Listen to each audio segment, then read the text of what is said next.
हरिः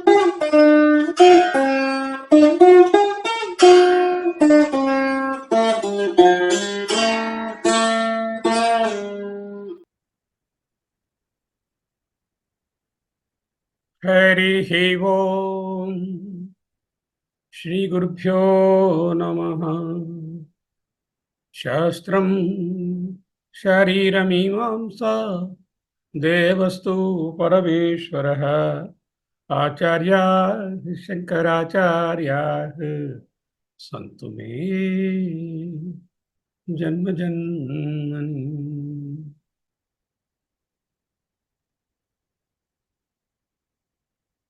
ముండక ఉపనిషత్తు మూడవ ముండకము ద్వితీయ ఖండము 1, 2, 3, 4, 5, 6 మంత్రాలను మననం చేశాము. 7, 8 మంత్రాలు ఈరోజు మననం చేస్తాము. 9, 10, 11 రేపు మననం చేస్తాము. రేపటితో ముండకోపనిషత్తు మననము సమాప్తమవుతుంది. వచ్చే నెలలో జూన్ నెలలో ప్రశ్నోపనిషత్తును తీసుకొని దానిలో ఉన్నటువంటి తరువాయి భాగాలను ముగించుకుంటాం. జూలై 1వ తేదీ నుంచి కొత్త ప్రణాళిక వస్తుంది. మాండూక్య ఉపనిషత్తు అధ్యయనం చేయబోతాం. దానికి కావలసినటువంటి 3 పుస్తకాలను అక్కడ ఈరోజు పోస్ట్ చేయడం జరిగింది. అందులో మొదటిదైనటువంటి తత్వ ప్రకాశిక అనేది మాండూక్యం ఉపనిషత్ ప్లస్ కారిక. ఈ ఉపనిషత్ తాలూకా ప్రత్యేకత ఏమిటంటే మంత్రాలు 12, కారికలు ఎక్కువ. ఈ కారికలు మంత్రాలు కలిపే చదువుకోవాలి. Mandukya Upanishad with karika only we will study with bhashya, Shankara bhashya. That is the first book. The second book is Mandukya Upanishad with karika with only mulamantra explanation. అంతేగాని కారికల విశ్లేషణ శంకర భాష్యం అందులో లేదు. అలాగే 3వ పుస్తకమైనటువంటి ఆంగ్లంలో ఉన్న చెన్మయ్య వారి పుస్తకం కూడా మంచి పుస్తకము, కానీ అందులో కూడా శంకర భాష్యము ఉండదు, ఆంగ్లంలో ఉంటుంది. ఎవరికి ఏది అనుకూలంగా ఉంటుందో అది కొనుక్కోండి. నా ఉద్దేశంలో అయితే మొదటి పుస్తకం కొనుక్కోవడం మంచిది. సరే, పోయినసారి ఏమిటి నేర్చుకున్నాం మనము? పోయినసారి ముండకోపనిషత్తులో 5, 6 మంత్రాలు ఏం నేర్చుకున్నాము అనేటటువంటిది ఒక్కసారి వెరీ క్విక్ రిక్యాప్ చేసుకుని లోపలికి వచ్చేస్తాం. ఏం నేర్చుకున్నాము? వేదాంత విజ్ఞాన సునిశ్చితార్థ సన్యాసయోగాత్ యతయః శుద్ధ సత్వా తే బ్రహ్మలోకేషు పరాంతకాలే పరిముచ్యంతి ధీరా పరామృతాః పరిముచ్యంతి ధీరా.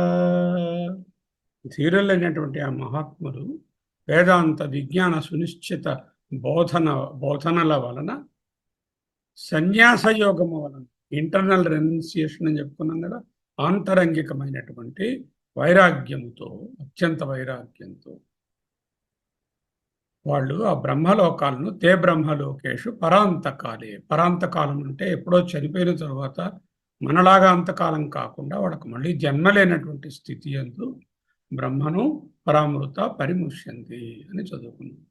అలా వెళ్ళిపోయినటువంటి జ్ఞానుల ఈ దేహం, ఈ ఇంద్రియాలు ఏమవుతాయి అని ఒక ప్రశ్న వస్తుంది. వీళ్ళకి మళ్ళా పునరావృత్తి లేదు కదా. అటువంటి స్థితిలో వీళ్ళ సూక్ష్మ శరీరం ఏమవుతుంది, కారణ శరీరం ఏమవుతుంది, ఇంద్రియాలు ఏమవుతాయి అనే విషయాన్ని అతి విశదంగా ఈ 2 మంత్రాలను చెప్పబోతున్నారు. ఇది దీనికి అవతారిక లేక small introduction. Okay, now will come to today's Mantra. గతాః కలాః పంచదశ ప్రతిష్టా దేవాశ్చ survey प्रतिदेवतासु कर्माणि विज्ञानमयश्च आत्मा परे अव्यये सर्व एकीभवन्ति गताः कलाः पंचदश प्रतिष्ठाः देवाश्च सर्वे प्रतिदेवतासु कर्माणि विज्ञानमयश्च आत्मा परे व्यये सर्व एकीभवन्ति కళలు ప్రశ్నోపనిషత్తులో ఉన్నాం అక్కడే ఆ 16 కళల పురుషుని దగ్గర.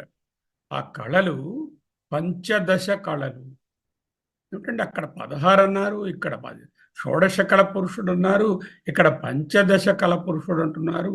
ఈ కళలు పంచదశ అంటే 15 గతాహ దే విల్ గో. ఎక్కడికి వెళ్ళిపోతాయి? ప్రతిష్టాగత వాటి వాటి ఒరిజినల్ సోర్సెస్లోకి, నివాస స్థానంలోకి పోతాయి. దేవాశ్చ సర్వే ప్రతిదేవతాసు. దేవాశ్చ ఇంద్రియములు ఉన్నాయి కదా, ఈ ఇంద్రియములు వీటికి అధిష్టాన దేవతలు ఉన్నారు. ఈ ఇంద్రియాలు అధిష్టాన దేవతలతో సహితంగా ఆయా దైవీ శక్తులను పొందేస్తాయి. అంటే అధిభూతమైనటువంటి అధిభూతంలో కలిసిపోతాయి, అధిదైవమైనటువంటి అధిదైవంలో కలిసి. మరి ఈయన గారు చేసిన కర్మలు ఉన్నాయి కదా, కర్మాణి విజ్ఞానమయశ్చ ఆత్మ. విజ్ఞానమయుడు అంటే చిదాభాసుడు, జీవుడు, ప్రతిబింబ చైతన్యం అంటే స్థూల సూక్ష్మ కారణ శరీరాలు 3 ఒక బండిల్గా కడితే అదే జీవాత్మ లేక విజ్ఞానమయుడు. ఆ విజ్ఞానమయ ఆత్మ ఆయన కర్మలతో సహితంగా, అంటే కర్మలు ఓడపోతాయి, అంటే సంచిత కర్మలు కాలిపోయాయి, ప్రారంభ కర్మలు అనుభవించేశాడు చనిపోయేసరికి, ఇక ఆగామి కర్మలు అంటుకో. అంచేతే ఈ కర్మలన్నీ కూడా విజ్ఞానమయ ఆత్మలో ఉన్నటువంటి ఈ కర్మలు, ఈ స్థూల సూక్ష్మ కారణ శరీరాలు ఏ ప్రయాణం లేదు. శరీరం ఎలాగూ ఎవరికీ ప్రయాణం లేదు. ఈ సూక్ష్మ కారణ శరీరాలు లింగ శరీరంగా వేరే దేహాన్ని వెతుక్కుంటూ అందరికీ వెళతాయి. మరి ఈయనకి పరే వ్యయే, పరే అవ్యయే, అవ్యయే పరే అక్షర పురుషుని యందు సర్వ ఇవన్నీ కూడా ఏకీభవంతి, ఒక్కటే అయిపోతాయి. ఈ సూక్ష్మంగా ఏమిటవుతాయండి? వాళ్ళ తాలూకా ఆది భౌతికమైనటువంటి శక్తులలో ఆది భౌతిక భాగాలు కలిసిపోతాయి. ఆధ్యాత్మం ఉన్నటువంటి శరీరము అక్కడే పడి ఉంటుంది, అది అక్కడికి ప్రయాణం చేయలేదు, అది గట్టిగా ఉంటుంది. లోపల ఉన్నటువంటి స్థూల సూక్ష్మ కారణ శరీరాలతో కలిపిన విజ్ఞానమయ ఆత్మ కరిగిపోయింది, కరిగిపోయి పరమాత్మతో ఒకటైపోయింది.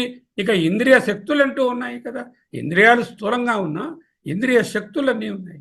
అవి దేవాశ్చ అంటే ఇంద్రియములన్నీ కూడా, సర్వే అన్నీ కూడా ప్రతి దేవతాసు వాటి వాటి దైవీ శక్తులలో విలీనమవుతాయి. అధ్యాత్మము అక్కడే పడి ఉంటుంది.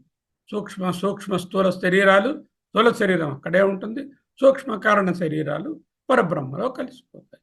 అతి భౌతికము పంచదశ కళాకథ, అతి దైవికమైనటువంటి ఇంద్రియాలు ప్రతి దేవతాసు. ఇవన్నీ కూడా విలీనాన్ని చెప్తున్నాయి. ఇటువంటి జ్ఞాని యొక్క విలీనాన్ని మనకు బోధిస్తున్నాయి. ఓకే, ఇప్పుడు కొంచెం విశ్లేషణ చేసుకుని మళ్ళీ భాష్యంలోకి వద్దాం.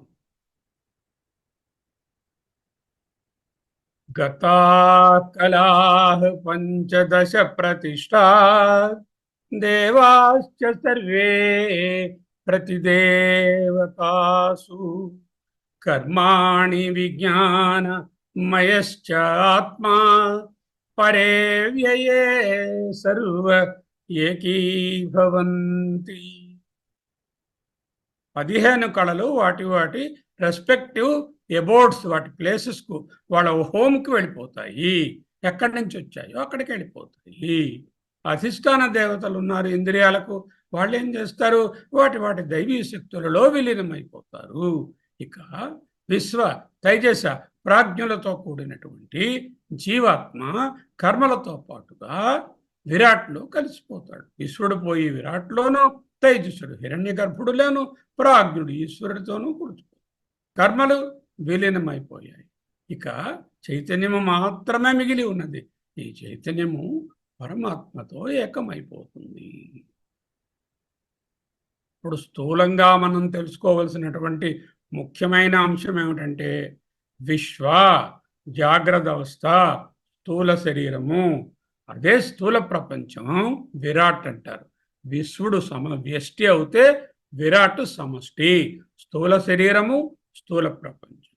తైజసుడు స్వప్న పురుషుడవుతే ఈయన సూక్ష్మ శరీరము మనస్సుకు సంబంధించిన వాడవుతే సమష్టి మనస్సు ఏమిటి? హిరణ్యగర్భ బ్రహ్మ.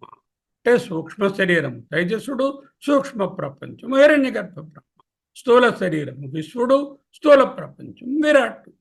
ప్రాజ్ఞ అంటే కారణ శరీరం, అంటే సుషుప్తిలో ఉండేటటువంటి కారణ శరీరం. ఇది ఈశ్వర లేక కారణ ప్రపంచంలో కలిసిపోతాయి. మాయతో కూడినటువంటి బ్రహ్మాన్ని ఈశ్వరుడు అంటారు. అటువంటి ఈశ్వరుడు లేక మాయ అనే కారణ ప్రపంచంలో అది కలిసిపోతుంది. కారణ ప్రపంచం వీరి జ్ఞానులకే కలుస్తుంది. మిగతా వాళ్ళకి ఏమిటవుతుంది? కారణ ప్రపంచంలో కారణ శరీరం కలవకుండా అది లింగ శరీరంగా మారి ఈ వాసనలను అనుగుణంగా ఒక కోడెడ్ ఫార్ములో ఇంకొక దేహాన్ని వెతుక్కొని మళ్ళీ కర్మానుసారంగా ప్రయాణం చేస్తుంది.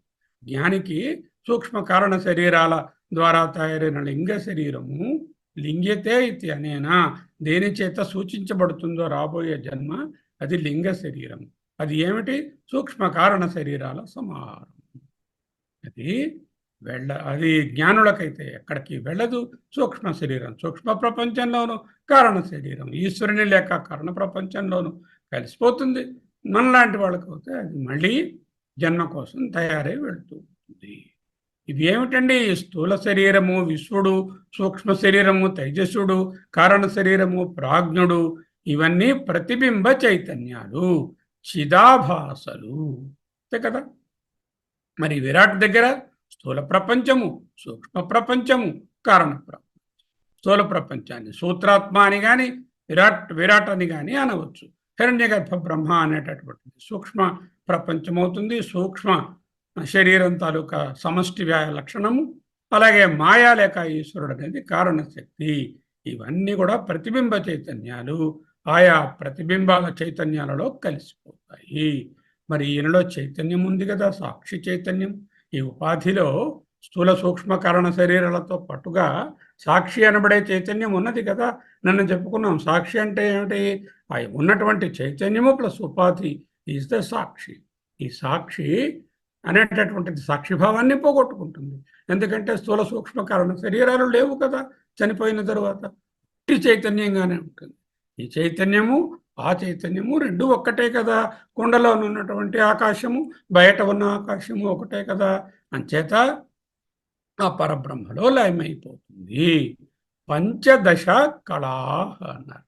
పంచదశ అంటే 15, అక్కడ 16 అన్నారు, ఇక్కడ 15 అన్నారు. ఏమిటి 15, 16 ఈ కన్ఫ్యూషన్ అంటే, అక్కడ చెప్పినటువంటిది ఏమిటంటే 16 కళలు అనేటటువంటివి మొట్టమొదట ప్రాణము, ప్రాణం తర్వాత శ్రద్ధ, తర్వాత ఆకాశాదులు 5. అంటే 1 ప్రాణము, 2 శ్రద్ధ, ఆకాశము మొదలైనటువంటివి 5 + 2 7. ఇక్కడికేమో పంచభూతాలు అయిపోయాయి. ఇంద్రియాలు అన్నిటినీ కలిపి ఒకటిగా తీసుకున్నారు. అంటే 7 + 1 8, మనస్సు 9, అన్నము 10, వీర్యము 11, తపస్సు 12, మంత్రాలు 13, అగ్నిహోత్రాది కర్మలు 14, లోకాలు స్వర్గాదులు ఎట్సెట్రా 15, వాటికి ఆశ్రయమైనటువంటి దేహంలో ఏవైతే ఉన్నాయో నామరూపాలు అవి 16. ఇక్కడ ఏమిటి ఉండిపోతుంది? ఆ నామము మట్టుకు మిగిలిపోతుంది, మిగతావన్నీ పోతాయి. అంటే జ్ఞాని మరణిస్తే నామము ఉంటుంది. అందుకే త్యాగరాజస్వామి ఆరాధన అన్నాం. ఎందుకు? త్యాగరాజస్వామి జ్ఞాని కాబట్టి. త్యాగరాజ, రాజ అంటే ప్రకాశము, ప్రకాశం అంటే జ్ఞానము, త్యాగం అంటే సన్యాసం. అంటే సన్యాసము జ్ఞానము కలిపినటువంటి స్థితియే త్యాగరాజు. తెలిసిందా? త్యాగరాజు గారు అంటే ఏదో తంబురా పట్టుకుని పాటలు పాడతారు, సరే అది బాగుంది. అసలు త్యాగరాజు అంటే అర్థం ఏమిటి? రాజతే గురు రాజతే అన్నారు. ఆ గురు ఎవరు? పరమ గురువు. రాజతే ప్రకాశించే స్వరూపమైనటువంటి జ్ఞానము రాజా అనే శబ్దానికి అర్థం. పూర్వం రోజులలో రాజులందరూ అత్యంత జ్ఞాన సంపన్నులై ఉండేవారు, అందుకే వాళ్ళను రాజులు అని. ఓకే, ఇక్కడ త్యాగ అనేది కలిపాం కాబట్టి సన్యసించినటువంటి రాజులు. అంటే ఎవరు? ఇదిగో ఈ ఆత్మజ్ఞానం. అటువంటి త్యాగరాజులు ఇక్కడ చెప్పబడుతుంది. ఒక బాదుషా ఉంటారు, లేకపోతే శ్రీకృష్ణదేవరాయలు గారు ఉన్నారు, లేకపోతే మరో పాండ్యరాజు గారు ఉన్నారు, లేకపోతే మరో ముఖ్యమైన వ్యక్తి జీవితంలో చాలా ముఖ్యమైన వాళ్ళ తాలూకా డెత్ డేలు బర్త్డేలు ఎవరైనా సెలబ్రేట్ చేస్తారా? చెయ్యరు. వాళ్ళ నామాలే కొన్నాళ్ళు ఐసరికి ఉండకుండా పోతాయి. కానీ జ్ఞానులైనటువంటి వాళ్ళ నామములు మటుకు చిరస్థాయిగా భూమి మీద ఉంటుంది. వీళ్ళని అందుకే ఏంటంటారు ఎటువంటి వాళ్ళను? చిరంజీవులు. ఎందుకంటే వాళ్ళ కీర్తి చిరంజీవంగా ఉంటుంది కాబట్టి. ఓకే, ఇంకా ఏమిటి దీంట్లో తెలుసుకోవాల్సిన విషయాలు ఉన్నాయి? పంచదశ కళ అంటుంది, చెప్పుకున్నాం పంచదశ కళలు. దేవాస్య సర్వే ప్రతిదేవతాసు. దేవతలు, ఇంద్రియములు, కన్ను, ఈ గోళకము స్థూలము, అది ఎలాగో పంచభూతాలలో కలిసిపోతుంది. గోళకం కాకుండా దర్శించే సూక్ష్మమైనటువంటి శక్తి ఏది ఉందో అది దైవీ శక్తి. కన్నుకి సూర్యుడు ఉదాహరణ. ఇలా మనకు 11 దేవతలు, 11 ఇంద్రియాలు చెప్పబోతున్నారు. అవి ఏమిటి అనేది ఒక్క మారు చూపించి ఆ తరువాత మంత్రంలోకి పోదాం. దేవాశ్చ సర్వే ప్రతిదేవతాసు. ఏమిటండి 11 దేవతలు మన శరీరంలో ఉన్నారంటున్నారు కదా? 11 ఇంద్రియాలు, 11 అధిష్టాన దేవతలు. అధిష్టానము అన్నప్పుడు చాలా పుస్తకాలలో షా కింద మామూలు టా రాస్తున్నారు, తప్పది. అధిష్టానము అన్నప్పుడు ఒత్తుటా ఉండాలి. అధిష్టానము. ఓకే, ఈ 11 మంది ఎలాగా? ఎవరెవరు? ఇదిగో ఫస్ట్ రుద్రుడు. ఆ రుద్రుడు దేనికి? అహంకారానికి అభిమాని దేవత లేక అధిష్టాన దేవత రుద్రుడు. బ్రహ్మగారు బుద్ధికి అభిమాన దేవత. చంద్రుడు అనే ఆయన మనస్సుకి అభిమాని దేవత. అంటే అంతరింద్రియాలు 3 అయిపోయి ఏమిటేమిటి? అహంకారం, మనస్సు, బుద్ధి, మనస్సు, చిత్తం మనస్సులో కల్పించాం. సో చిత్తం మరి వేరే చెప్పుకోవాలి. అంటే రుద్రుడు అహంకారానికి, బ్రహ్మగారేమో బుద్ధికి, చంద్రుడేమో చంద్రుడేమో మనస్సుకి అభిమాని దేవతలు. చెవులు లేక శబ్దజ్ఞానానికి, శ్రోత్రేంద్రియానికి, పైనున్న చెవి కాదు, సూక్ష్మ శరీరానికి, సూక్ష్మంగా ఉన్నటువంటి సూక్ష్మేంద్రియానికి దిక్పాలకులు అధిదేవతలు, దిగ్దేవతలు అంటాం. దిక్పాలకు. స్పర్శకు వాయుదేవుడు, చూపునకు సూర్యదేవుడు, నాలుక లేక రసన అంటే రుచికి వరుణదేవుడు, ముక్కు లేక వాసన ఘ్రాణమునకు అశ్విని దేవతలు, వాక్కుకి అగ్నిదేవత, చేతులకు బలము అంటారు ఇంద్రుని. బల అనేసరికల్లా ఇంద్ర శబ్దము వస్తుంది. పాదాలు విష్ణుమూర్తి, ఉరుక్రముడు అని పేరు ఆయనకి, గొప్ప అడుగులు గలవాడు. విష్ణోరుక్రమ. ఉపేంద్రుడు అన్న విష్ణు అన్న ఒక్కటే. చూసారా ఎవరెవరి దేవతలు? రుద్రుడు, బ్రహ్మ, విష్ణువు, చంద్రుడు, సూర్యుడు, దిక్పాలకులు, వాయువు, వరుణుడు, అశ్విని దేవతలు, అగ్ని, ఇంద్రుడు. వీళ్ళందరూ 11 మంది దేవతలు. అదేమిటంటే 5 + 5 10 ఇంద్రియాలు ప్లస్ 4 ఏమో అంతఃకరణాలు, మొత్తం 14 కదా. 3 కనపట్టం లేదు, ఎక్కడికి వెళ్ళిపోయారు వాళ్ళు? అదిగో చిత్తాన్ని మనసులో కల్పేశాము. సో -1 13 అయ్యాయి. ఇక జననేంద్రియాన్ని విసర్జనేంద్రియాన్ని మైనస్ చేశాం. వాటికి వేరే అధిష్టాన దేవతలు అక్కరలేదు, ప్రాణమే దానికి అధిష్టాన దేవత. అప్పుడు ఏంటవుతుంది? 11 ఉంటాయి. ఈ 11 ఇక్కడ చెప్పబడ్డాయి. దీనికి ఒక beautiful extremely nice quotation or shloka from వేదవ్యాసుల వారి వ్యాస భాగవతంలోంచి మనము తప్పక తెలుసుకోవలసి ఉన్నది. येषां तु भाग्यमहिमच्युत तावदास्ताम् येषां तु भाग्यमहिमच्युत तावदास्ताम् एकादशैव हि वयं बत भूरिभागाः एतद् हृषीकचषकैः असकृत् पिबामः सर्वादयो अंघ्रि उदज मधु अमृता आसवं ते अंघ्रिजज మధ్వమృతాసవం తే. ఏమిటంటే ఈ శ్లోకం కఠినంగా ఉన్నట్టుంది, ఈజీ చేద్దాం. Okay, will make it very simple. Why I'm telling this is the occasion to know about the అధిష్టాన దేవతలు. ఏషాం అంటే వీళ్ళ యొక్క తు భాగ్యమహిమ. ఏషాం అంటే వీరి భాగ్యమహిమ. భాగ్యమహిమ అనేటటువంటిది తావత్ గొప్ప భాగ్యమైనది. ఎంత గొప్ప భాగ్యమైన మహిమ ఎవరిది? గొప్ప బాలుకులదట. ఆస్తాం నిరంతరము ఉండుగాక. ఏషాంతు బాహ్య మహిమ అచ్యుత. ఓ శ్రీకృష్ణ, ఓ కేశవ, ఓ మాధవ, ఓ దామోదర, ఓ అచ్యుత, ఓ జనార్దన. తావత్ ఆస్తాం, ఈ బాహ్య మహిమ ఎంతైతే అంత గొప్పగా ఉండని. ఏషాంతు బాహ్య మహిమ తావదాస్తాం ఏకాదశైవహి 11 మంది అయ్యి ఏలననగా ఈ ఏకాదశైవ 11 మంది అయినటువంటి మేము. ఏకాదశి ఎవరు వాళ్ళు? శర్వాదయో, ఇంద్రుడు మొదలైనటువంటి 11 మంది దేవతలు. వయం మేము, బత ఆహా భూరిభాగా గొప్ప భాగ్యవంతులము కదా మేము. ఈ 11 మంది ఇంద్రియ దేవతలు చాలా భాగ్యవంతులట. ఎందుకు?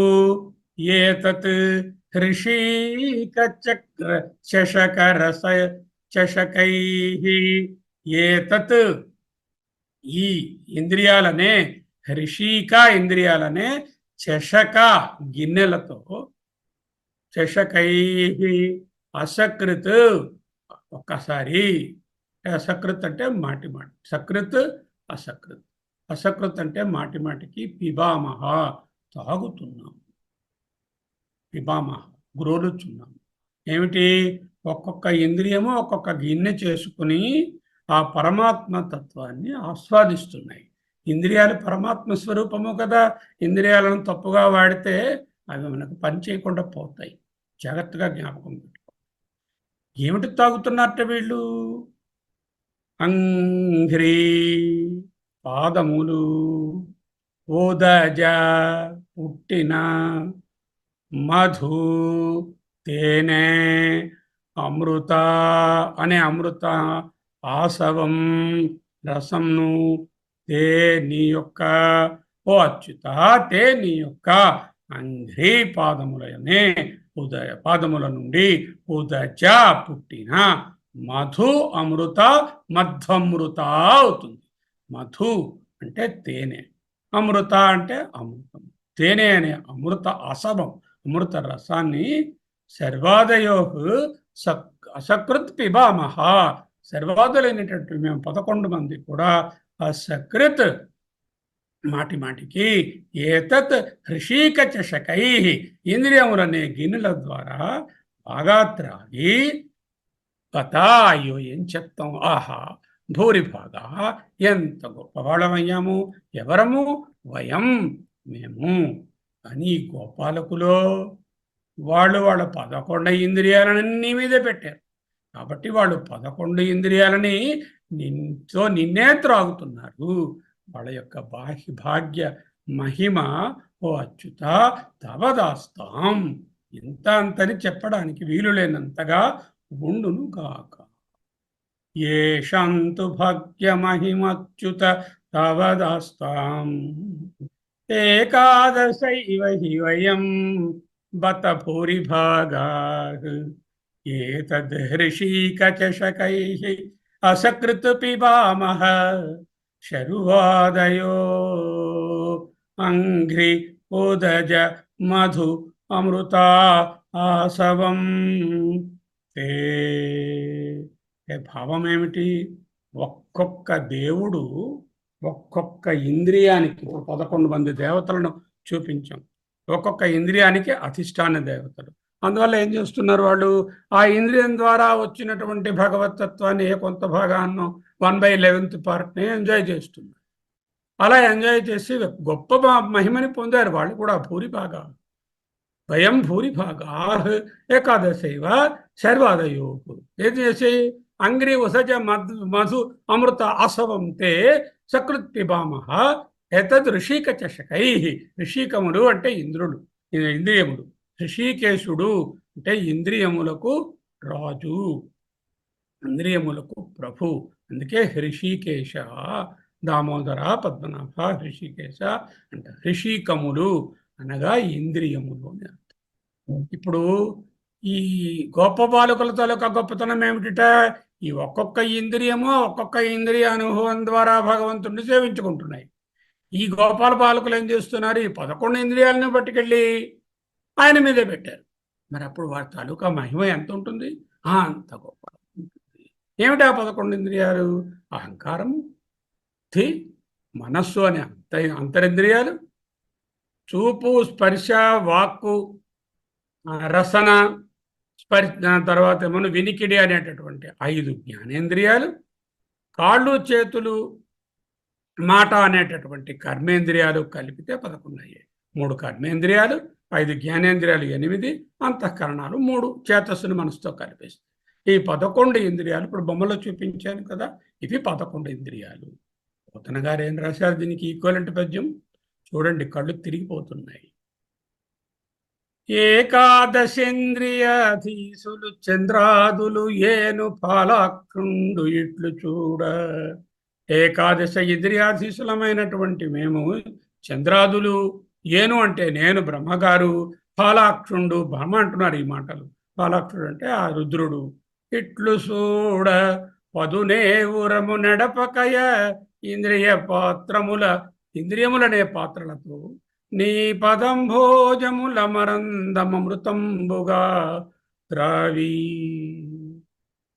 అంఘ్రి బోధజ మధు అమృత ఆసవం తే. దానికి ఏం చెప్పారు? పాదంభోజముల మరందమృతముగా త్రావి అమరన్ ఏకైకేంద్రియాభిమానులమయ్యు. ఒక్కొక్క ఇంద్రియానికే అభిమానులమయ్యి అతికృతార్థ బహుళమైతిమి భూరిభాగా బత భూరిభాగా. అతి కృతార్థులు, కృతార్థ బహుళమైతిమి. ఎలాగా? హృషిక చషకై, ఇంద్రియ పాత్రముల అన్నారు. పరగా ఇంకా చూస్తుంటే సర్వేంద్రియ వ్యాప్తులు, అన్ని ఇంద్రియ తాలూకా వ్యాపారాలు నీ మీద వ్రాల్చి తిరుగు. నీ మీదనే ఉంచేసి, వ్రాల్చి అంటే నీ మీదనే పడేసరికి తీయటం లేవట్ని. సర్వేంద్రియ వ్యాప్తులు నీ మీద వ్రాల్చి తిరుగు. గోప గోపికా జనముల గురు విశిష్ట భాగ్య సంపదన్ తలపోసి ప్రస్తుతింప. ఈ గొప్ప గోపికా జనముల యొక్క గురువు గొప్పదైన విశిష్టమైన భాగ్య సంపద ఆలోచించి ప్రస్తుతించడానికి అలవిగాదెవరికి నైనను భుజక్ష భక్తవత్సల సర్వేశ పరమ పురుష. ఏమిటి తాత్పర్యం?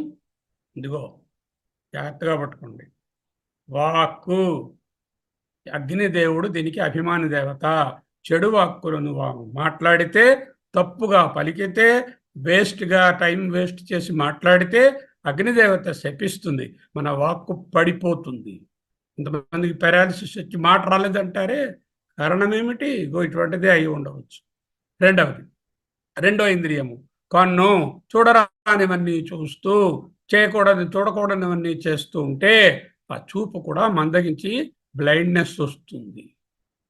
ఈ విధంగా ఒక్కొక్క ఇంద్రియాన్ని సరిగ్గా ఉపయోగించకపోతే వాటి వాటి శక్తులను ఆ ఇంద్రియ దేవతలు వెనక్కి లాగేసుకుంటే ఇంద్రియాలు పటుత్వం తప్పి అతి శీఘ్రంగా చిన్న వయసులోనే పనికి రాకుండా పోతాయిరా నాన్న. కాబట్టి ఇంద్రియాలను ఆ భగవంతుని మీద, ఆ హృషికేశుని మీద, ఆ రుద్రుని మీద, ఆ బ్రహ్మ మీద ఉంచవయ్యా. ఉంచినట్లయితే యాక్చువల్గా ఈ మూడు ఒక్కటే, ఈ మూడు తత్వాలకు ఆధారమైన పరబ్రహ్మ మీద ఉంచినట్లయితే నువ్వు జీవించేంత కాలము ఇంద్రియాలు నీతో బాగా కోఆపరేట్ చేస్తాయి. ఇంద్రియ పటుత్వం సరిగా ఉండి మంచి విషయాలను తెలుసుకోగలుగుతావు. ఈ ఇంద్రియాలను అంతేకాకుండా ఇంద్రియాలను బహిర్ముఖంగా పోనివ్వకుండా చక్కగా ఆ పరబ్రహ్మము మీద ఉంచుదువుగాక అని బోధన.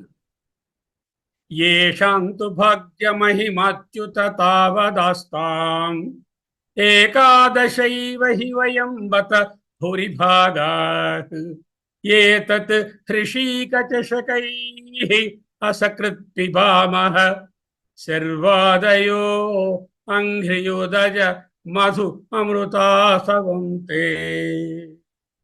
ఏకాదశేంద్రియాధీసులు చంద్రాదులేను ఫలక్షుండు నిట్లు చూడ పదునేగురము నడపక ఇంద్రియ పత్రముల నీ పదం భోజముల మరందమృతంబుగా ద్రావియమర ఏకైకేంద్రియాభిమానులమయ్యు అతి కృతార్థ భావులమైతిమి.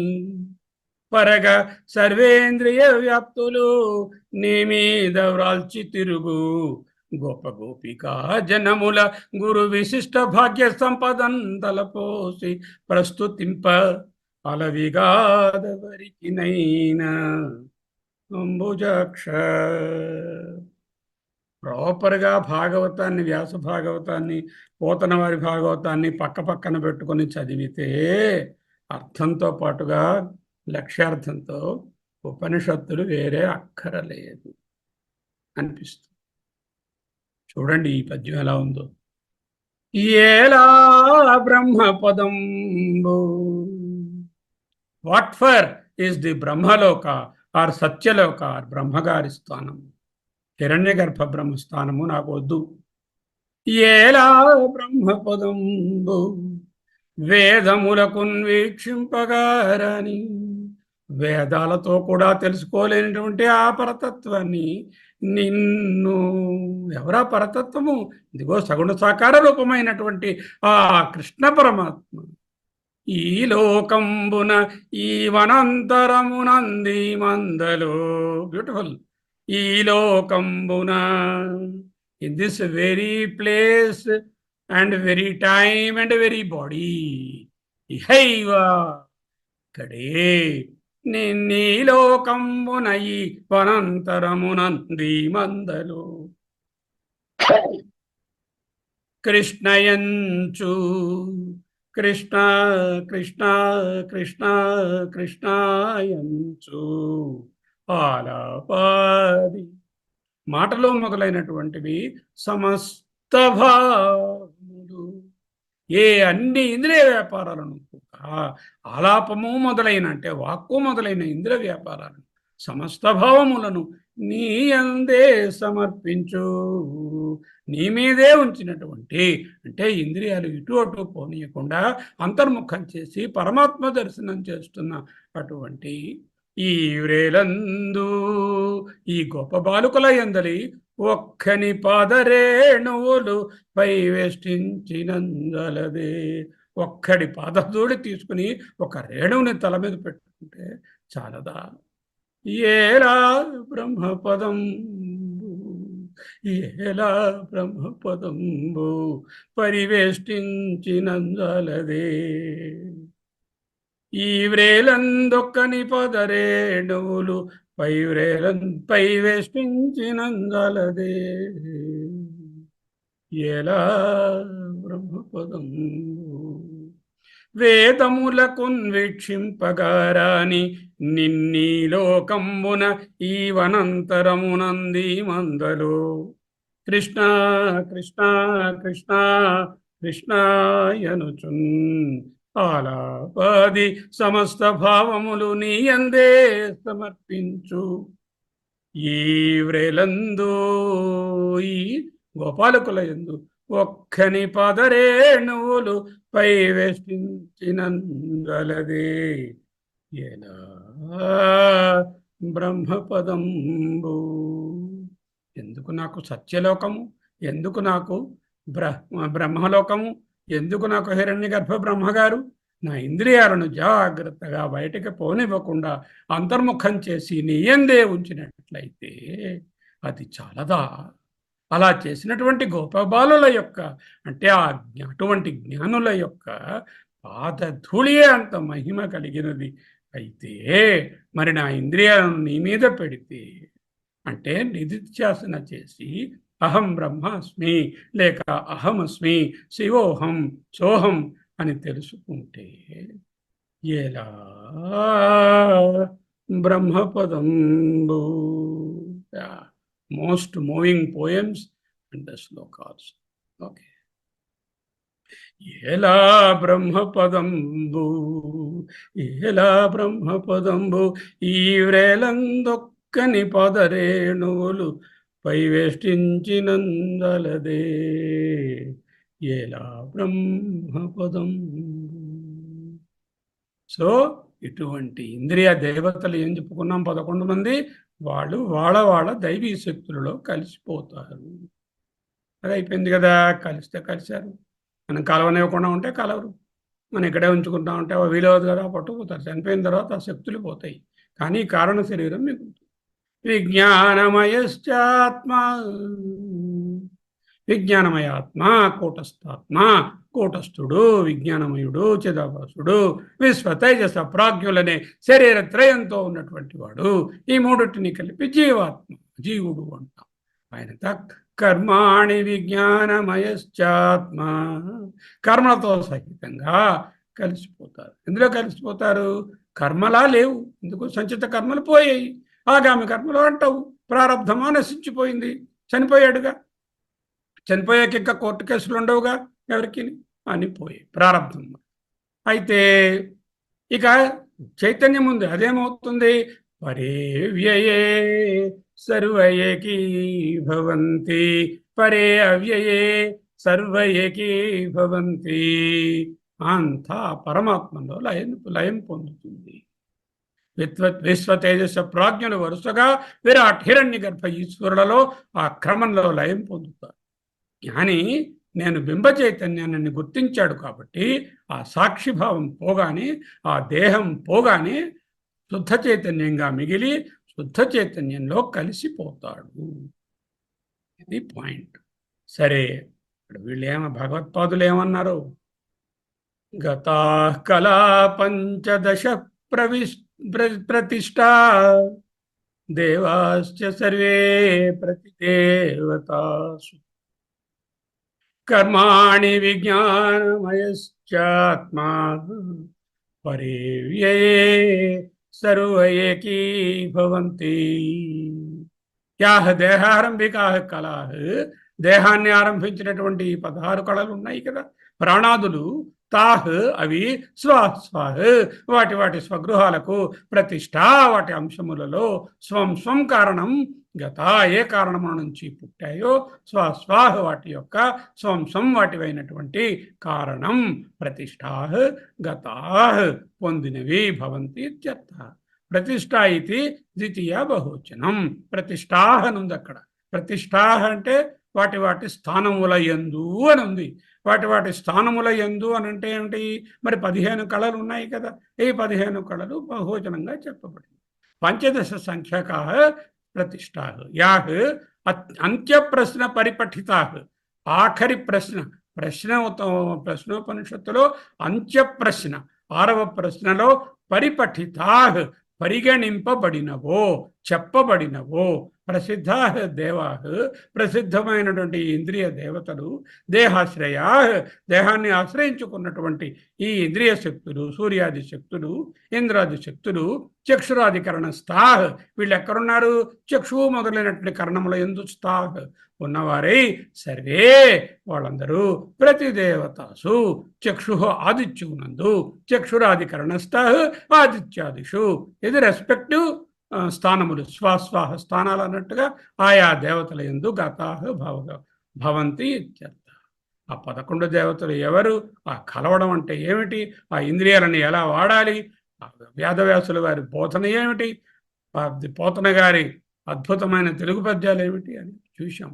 యానిచ ముముక్షాని కృతాని కర్మాణి, వీళ్ళ కర్మలు మిగిలాయి కదా, అప్రవృత్త ఫలాన్ని, ఇంకా ప్రవృత్తము కాని ఫలములు అంటే సంచిత కర్మలు, ప్రవృత్త ఫలానం అంటే ఆరంభమైనటువంటి కర్మలు అంటే ప్రారంభ కర్మలు, ఉపభోగేన అనుభవించడం వల్ల క్షీయతే, అప్రవృత్త ఫలాన్ని క్షీయమాణత్వాత్ పోవుట వలన ప్రవృత్త ఫలానాం ఉపభోగేన క్షీయమాణత్వాత్ ఉపభోగము వలన క్షీణించిపోయాయి. ఇంకా ఆగామి కర్మలు అంటావు. విజ్ఞానమయ ఆత్మ, ఈ ఆత్మ ఎటువంటిది, అవిద్యాకృత బుద్ధ్యార్జుపాధిం అంటే 3 ఉపాధులు, బుద్ధ్యాదులైన సూక్ష్మ శరీరం, కారణ శరీరము, స్థూల శరీరము.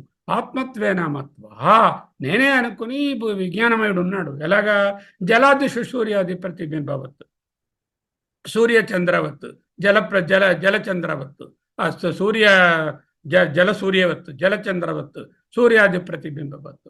ఇహ ప్రవిష్టో దేహ భేదేషు కర్మాణం తత్పరార్థత్వాత్ సహ తేన ఏవ విజ్ఞానమయ ఆత్మ. కర్మలు, వాటి ఫలితాలు, ఆ కోశాలు కలిపితే విజ్ఞానమయ ఆత్మ.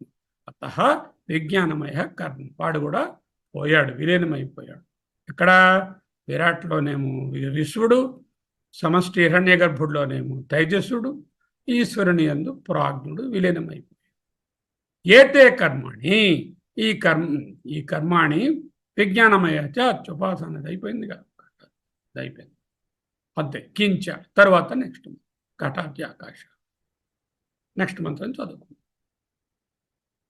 యదా నద్యస్యందమానా,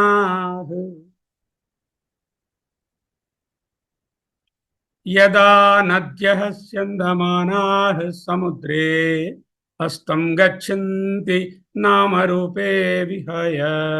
వెరీ సింపుల్, ఈజీ మంత్రం టు అండర్స్టాండ్.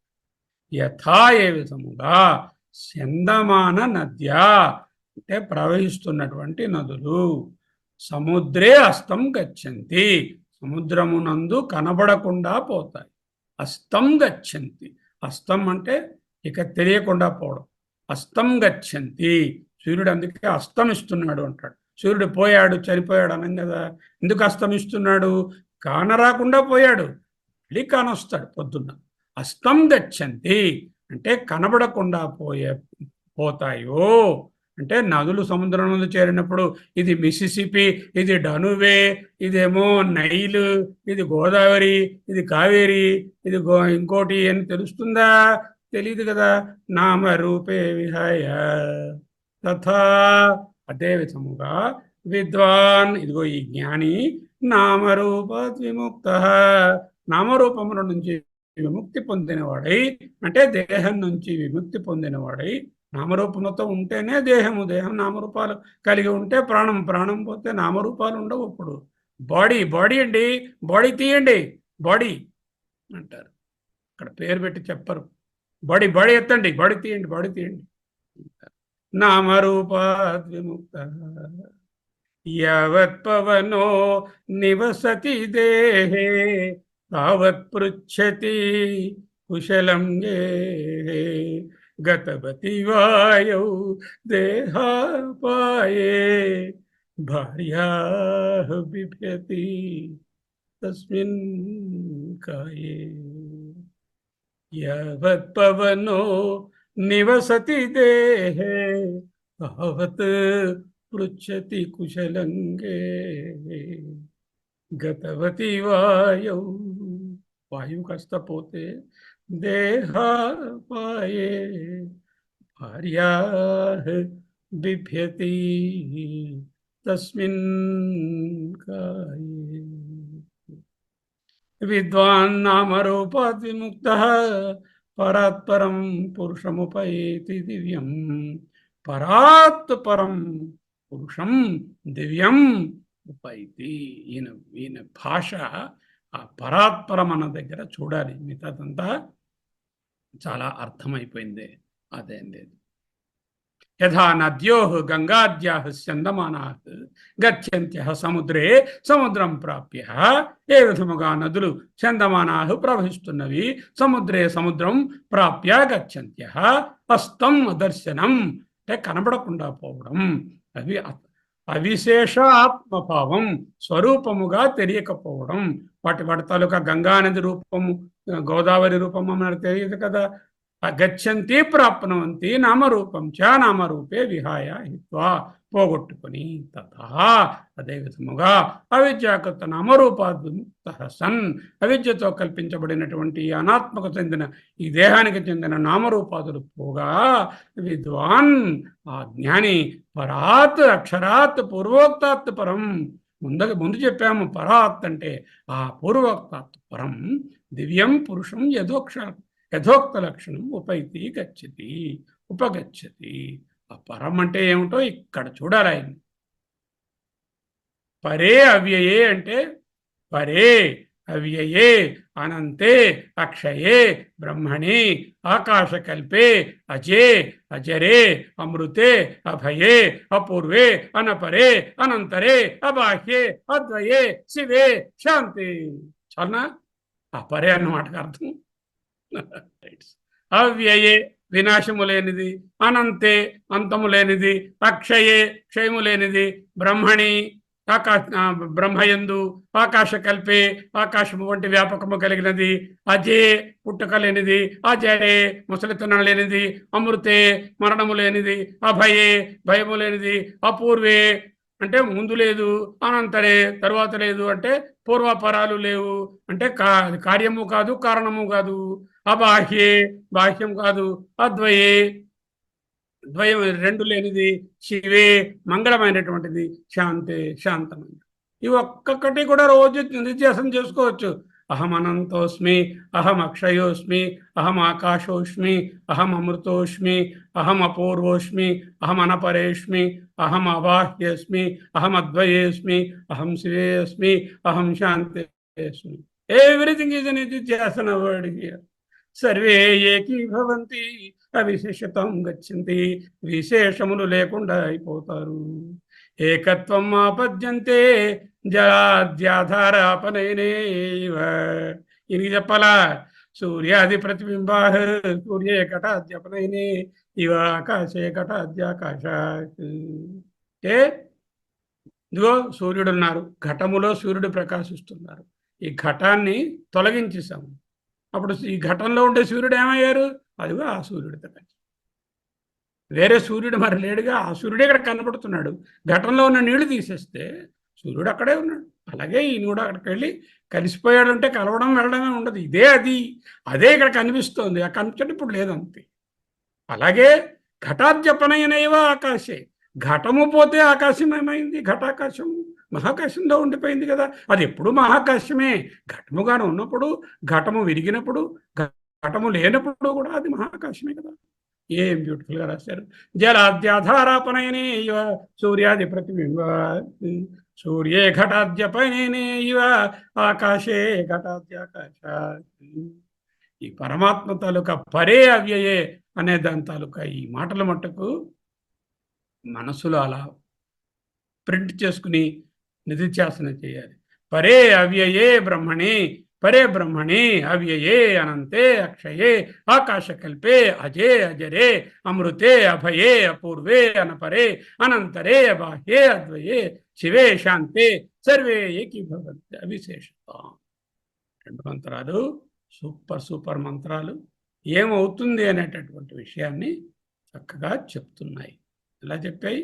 గతాః కళా 15 ప్రతిష్టా సర్వే దేవాశ్చ సర్వే ప్రతిదేవతాసు కర్మాణి విజ్ఞానమయశ్చాత్మ పరే వ్యయే సర్వైకీభవంతి.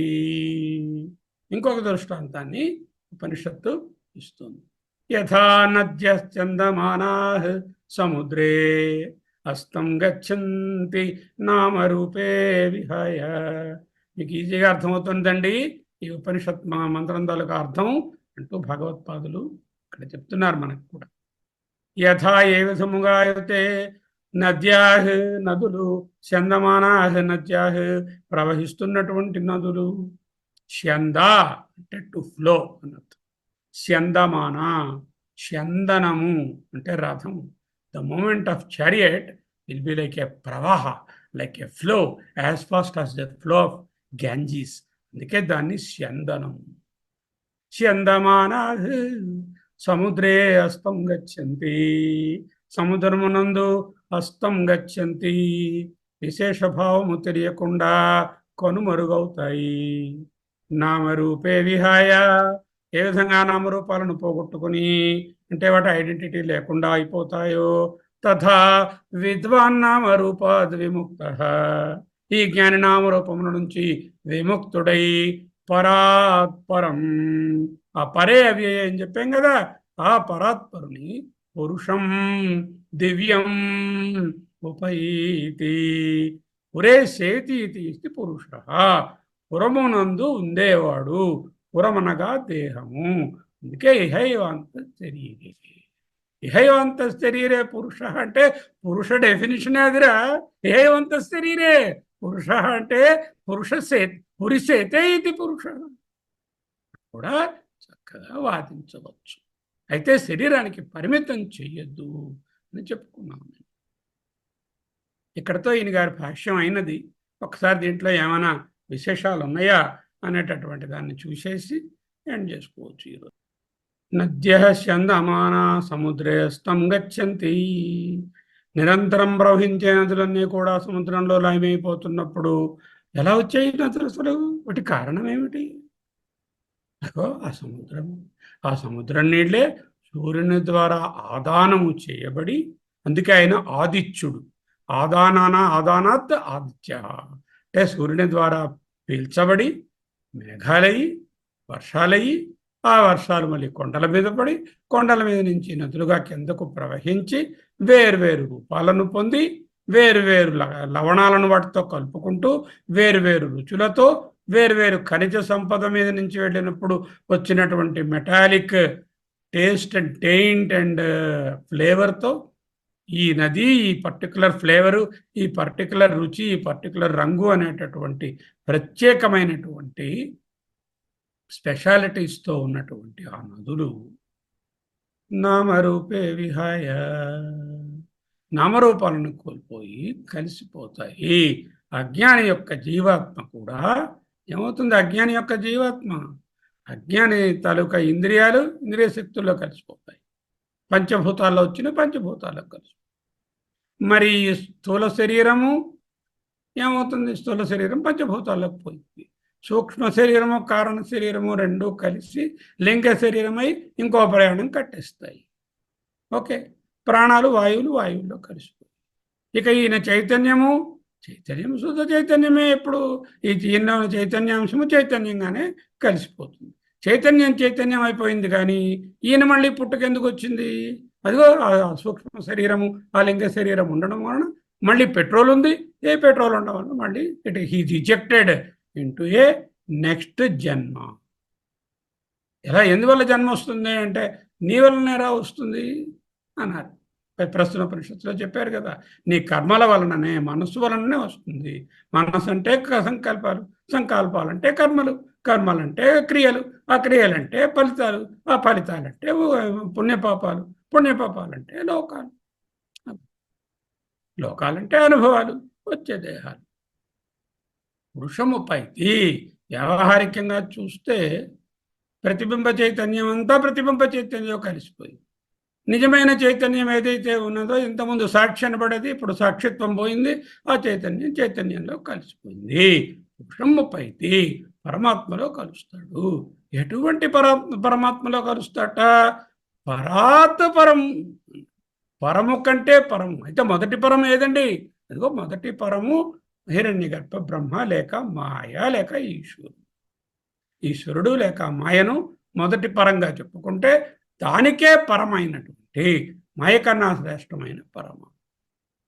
నిన్న అడిగారు ఒక ప్రశ్న, జగత్తు ఇప్పుడు ఉందంటున్నారు, తర్వాత లేదంటున్నారు, ఎలాగా?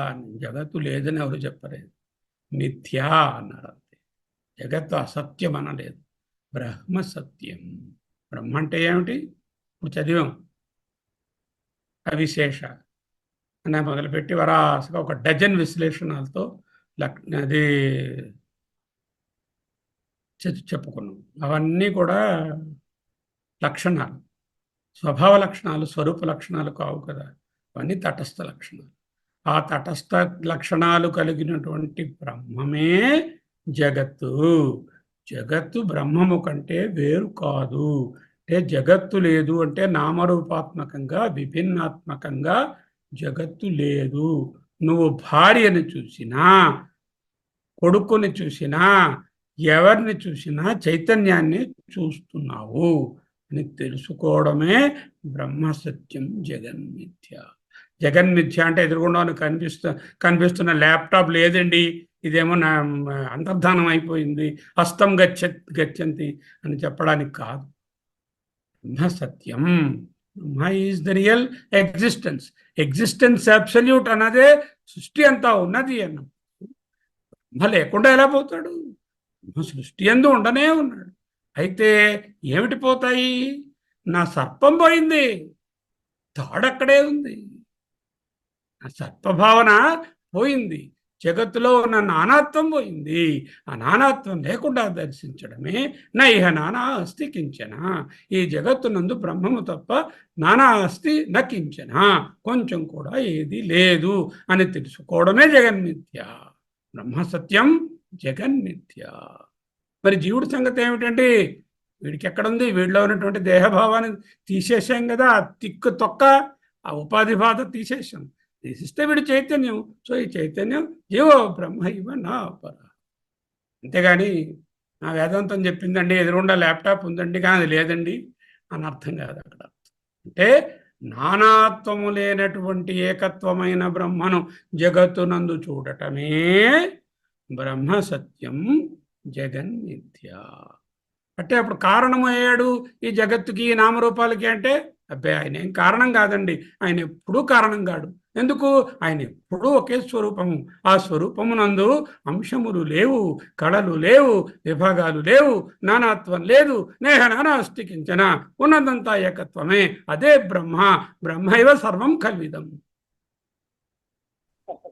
ఏమైనా సాయంకాలం వస్తే నన్ను సంప్రదించమ్మా, తప్పకుండా చేస్తాను. ఏమనంటారు? రవిప్రకాష్ గారిని అడగండి, ఆయన ఈడ్ adapt and doing this. Raviprakash just 5 minutes నాతో మాట్లాడండి ఇది అయిన తర్వాత. వెంటనే చేయనా? ఆయన ఇప్పుడే immediate, I require only 4-5 minutes వరకు. తప్పకుండా ఎండ్ అవుదామండి.